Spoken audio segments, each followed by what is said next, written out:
ગુજરાતના મંત્રી કાંતિભાઈ અમૃતિયા ચેતર વસાવાને પણ એ પડકાર ફેંક્યા છે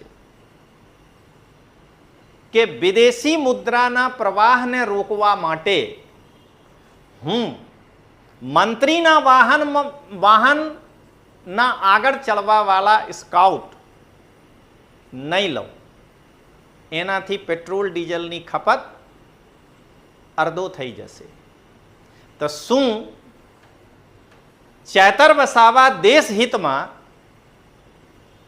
આ એલાન કરશે કે હું પણ આજથી ફોર્ચ્યુનર હોય કે થાર હોય એમાં નહીં ચાલુ અને ગુજરાત સરકારના એસટી બસ અથવા રેલમાં બેસીને